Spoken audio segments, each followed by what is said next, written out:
It's the standard start to summer days on the river, hitting the water and heading upstream.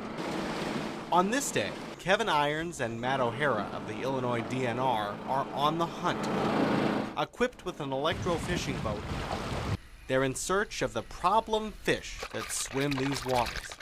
Electrofishing has been a standard sampling tool for biologists for many years. Basically, it puts electricity into the water to actually stun or make the fish incapacitable so the netter can dip it out, identify it.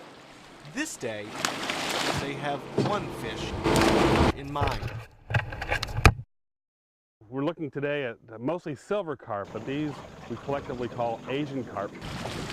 There are 4 species of invasive fish brought to the U.S. in the 1970s. They add them to things like catfish ponds to help reduce the algae load, to make a healthier catfish, a catfish that's better tasting. But the fish didn't stay put. They're a river fish. They came from the Yangtze River, this 4,000-mile world-renowned river.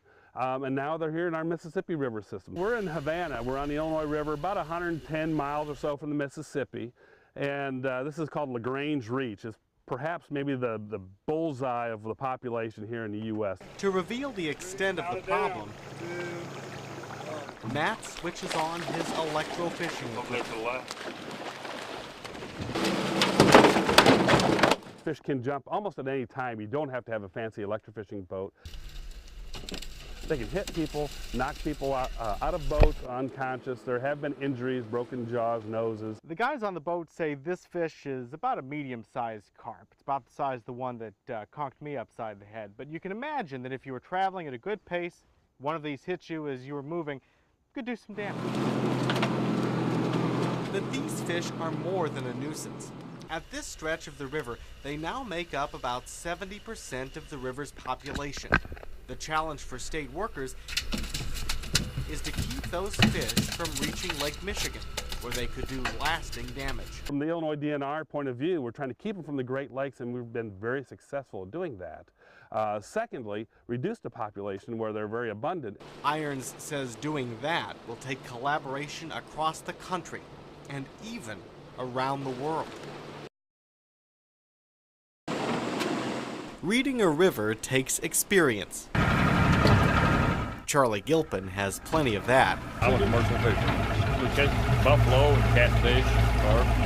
I've been doing that almost all my life. His teenaged helper Adrian is just getting started. Maybe once in a while I might pull the net in if you needed me to, but most pull the fish in. All my family's done it all their life, and I just want to keep on going with it. On this day, they're not just out to harvest the river, they're out to save it. We're out here fishing for the Carp and Natural Resources, trying to help them spread the control of the Asian carp. We're laying trammel nets out, gill nets, and catching as many of them as we can. They're fishing the Illinois River near LaSalle, accompanied by Justin Widlow from the DNR. There's no legal commercial fishing in the Starved Rock Pool or the Marcel's Pool where we fish. So, one, I make it legal by being here on the boat, but I'm also here to record the data. We record, of course, our target fish are silver carp and big head carp, but we'll record any bycatch. Once the nets are laid, the noise begins. Well, we're driving the fish into the nets by scaring them with beating the loop. Before they pull one net, dozens of fish fly into the boat.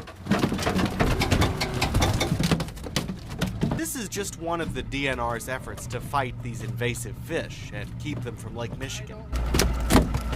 The Great Lakes are already protected by an electric barrier, but that's only part of the solution. We want to make sure the fish aren't creeping toward the barrier at any point in time. Fishermen and DNR representatives have even traveled to China to fine-tune their techniques. Among them, Kevin Irons. Fishermen are fishermen wherever you go. And so we were sitting down in the meeting room, and we have some people who only speak Chinese and I only speak English. But once we started looking at the maps and talking about moving nets, it was just natural that these fishermen could talk to each other and understand what the strategy of how to catch these fish. We took 2 weeks and utilized this new method, utilizing everything we can in a unified fashion. We took out 80% of all the carp in one lake. Here, though, these homegrown fishermen have plenty of fish yet to find.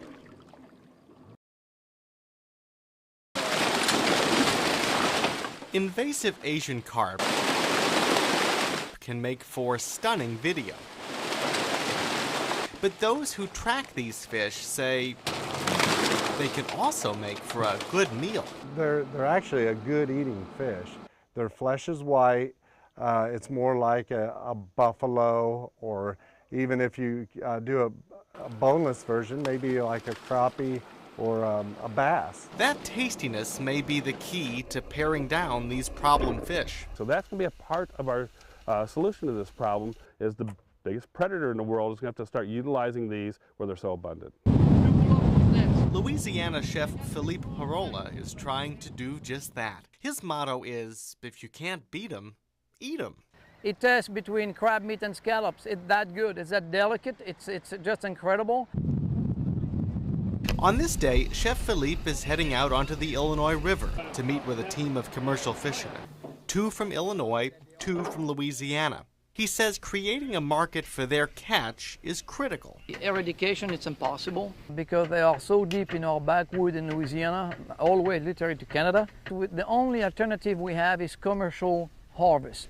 You must to put a value on this fish that sustain the cost of the commercial fishermen, because these are the hand that can feed us as supply. Chef Philippe has worked for years to spread the word about Asian carp's potential. We're going to fillet this fish to keep that fish at a very reasonable price. Look at this, how beautiful that is, you see?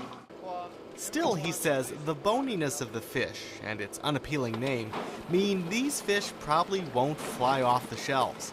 Instead, he sees potential in commercial food sales. This is the restaurant, the chefs, the caterers, cruise liners, these type of places. This is a huge market for the right product, and they will pay top money.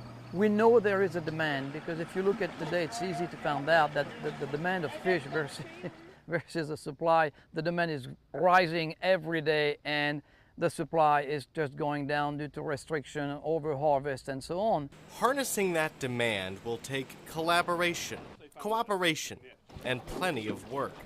Work he and others hope will help protect Illinois' precious rivers.